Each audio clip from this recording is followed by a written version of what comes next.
जगन्नाथ सांग मैंने my kitchen में सुमिता चैनल को आपण मानक बहुत बहुत स्वागत। आज मु आपण ओडिशार पारंपरिक चंद्रकांति पिठार रेसिपी आनी या किए किए मुगकांति कहती या स्टीम देकी खाइले भी टेस्ट लगे छाणिकी खाइले भी टेस्ट लगे। मुझे आपण छणा चंद्रकांतिर रेसिपी आनी तो यह ना आप सठिक माप सहित जदि करेंगे पिठाटी भितर नरम बाहर बहुत ही क्रिस्पी हम। तो चलतु वीडियो को स्किप न करी आरंभ शेष पर्यटन देखूँ जहाँफल आप रेसिपी बहुत भल भाव में बुझीपारे। एपाई मु मुग डाली नहीं गोटे कप बाउल रखिदे जोटा कि आम डाली करके घरे खाती से ही मुग डाली को मुझे तो मुग डाली गोटे कप नहीं तापर चाउल मुझे 3 टेबुल स्पून जोटा कि आम नॉर्मल घरे खाती से चाउल आप देवे। तो चाउल को 3 चामच देवे बिल्कुल भी अधिका देवेनि जहाँद्वारा कि आमर पिठाटी टाण हो। तो चाउल आ डाली आम पानी देदबा पानी देकी भल भाव में मक्ची मक्ची 3 ରୁ 4 थर यह भल भाव में धोईदबा। तो देखो मो हाथ में एमती मक्ची मक्ची यार पानी गुड़ा को स्ट्रेन कर देछि आउ भल पानी एबे आमे एथिरे देदबा भिजेबाई।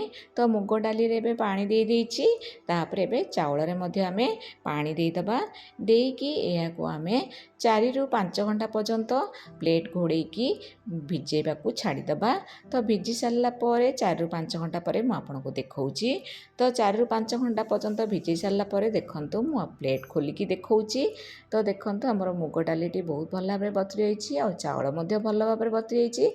मुग डाली को आम हाथ में टेस्ट करके देखा देखंतु आंगुठी रे माने नखरे ये कला परे खंड हो जाउछि। तो आमर मुग डाली चाउल आम एक्स्ट्रा पानी बाहर करदबा स्ट्रेन करके एबे आम ग्राइंडर जार रे मुग डाली को देदबा ग्राइंडिंग करबा पई। मुग डाली दबा समय रे आपण पानी बिल्कुल भी यूज करेनि पानी जेतिकी देबे मु आपनको कहबी। चाउल एबे दे देछि तापर पानी मु एथिरे हाफ कप पानी नहीं जो कप रे मापिकी आम डाली नहीं तो दे हाफ कप पानी देकी आम ग्राइंडिंग करदबा। ग्राइंडिंग करबा समय रे आपण पूरा फाइन पेस्ट करेनि सुजी भलिया दाना रहिबो माने टिके खदड़िया रहिबो रहले पार्टी को आमर बहुत ही स्वादिया लागिबो। तो एबे आम गैस ऑन करी करे बसैदबा सेथिरे 1.5 कप पानी दे देचे जेहेतु आम ग्राइंडिंग करबा समय रे हाफ कप पानी देथिले। तो एबे लूण देदबा टेस्ट हिसाब रे गोलमरिच एवं दे देचे गुजराती को दे देचे चीनी मु एथिरे 3/4 कप चीनी नहीं तापर 2 टेबुल स्पून नहीं राशि टिके भाजिकी नहीं नेला पर यह मिक्स करदबा आउ आम फुटिबा पर्यंत अपेक्षा करिबा। तापर आम 1 टेबुल स्पून दे देचे गुआ घी देवा समय रे बहुत ही बढ़िया बास्ना होते आमर करे भी बिल्कुल लगी न थाए। तो एबे आमर पानी फुटी जाइछि एबे आम जो बाटिकी रखिथिले मुग चाउल पेस्ट को एबे एथिरे देदबा। दे सारा पर गैस फ्लेम को आपण पूरा लो करिवे करिकी कंटिन्यूअसली आपण कौन करिवे ना घांटू थे। तो घांटी सारा पर नड़िया कोर मुझे देदेछि हाफ बाउल दे देछि नड़िया कोर बिल्कुल भी स्किप करेनि बाटिला समय दे पारे नले ना एमती जंतुणी करबा समय भी आपड़ दे पारे। तो देखंतु ए भलिया भाव आम कौन करबा ना भल भाव में घांटिकी देखंतु मोर बहलिया हो गलानी जंतुणीटी। तो यह को आम कौन करबा गोटे प्लेट रे घी गोटे स्पून नहीं जाइछि ताको चारिपटे स्प्रेड करदबा आउ ए जंतुणी को मुग जंतुणी को आम ए प्लेट रे देदबा देकी आम चामच जेहेतु गरम अच्छी ताको टिके मु खेले दूची खेले सारा पर टिके ठंडा है घी हाथ होइकी चारिपटे सम्मान करदबा हाथ साहाଯ୍ୟରେ करबा नले नाई आपण एमिति चामच साहाଯ୍ୟରେ करिपारिबे। तो देखंतु एमती कर सारा पर आपण गोटे घंटा पई छाड़ी देबे ठंडा हवा पई जहाँद्वारा कि एटा सेट हो जिवो जहाँद्वारा कि आम छुरी रे काटी परिबा। तो गोटे घंटा ही जाइछि एबे आम छुरी रे किछि घी किंबा तेल दे पारिबे देकी आम काटिबा जहाँद्वारा कि आम छुरी रे बिल्कुल लागिबनी। तो देखंतु मोर सेट है पर मु छुरी रे एमती काटी देछि। तो यहाँ तो साधारणतः स्क्वेयर साइज काटती आपंकर जो सेप इच्छा से सेप्र काटी पारे मु स्क्वेयर रे काटी देछि। तो काटी सारा पर मुझे देखौछि एटा बेसी मोटा करेनि कि बेसी पतला करेनि सामान्य करेंगे। तो काटी सारा पर मुझे गोटे पीस काटिकी देखौछि देखंतु मुझे मोटा रखी। तो ये भाव में मुझे सबुतक कौन करवा आम पीस गुड़ाक बाहर करके प्लेट रे रखीदबा। तो देखंतु मु सब गुड़ाक सामान होइछि। तो प्लेट रे सब गुड़ाक आम पीस गुड़ाक काढ़ी रखीदबा। यह को आप सीजा खाईपारे बहुत टेस्ट लगे उपवास बनैकी खाईपारे टेस्टी आउ हेल्दी मध्य। तो चलते तेल बसई दीचे तेल गरम हो तेल पूरा हाई फ्लेम रे गरम करेंगे करके यह को आपण पूरा गोटे गोटे करके देदेवे जेतिकी रहुची।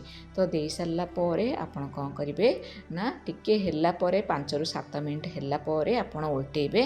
तो एमती गोटे गोटे करी जेतिकी रोची मु दे देइची देला परे आमे पीती जाली चटुरे आमे कौन करबा ना एपट सेपट करके 2 ରୁ 4 थर उल्टेला परे आमर पिठाटी प्रस्तुत हो जिवो। तो देखंतु टिके ब्राउन कलर हो गलानी। आपण बेसी माने ब्लैक करिवेनी कि बेसी रेड करिवेनी जहा द्वारा कि हार्ड हो जिवो आ टाण लागिवो। तो यह आम ए छाणिकी बाहर करदबा। पिठाटी बहुत ही टेस्टी होता आउ बहुत ही आपन भी पसंद आसीबो, समस्त को निश्चय रूपे पसंद आसीबो। जदि वीडियोटी आपण मानकु भल लाଗୁची निश्चय रूपे लाइक करेंगे, सांग साथी एवं रिलेटिव मानकु शेयर करेंगे।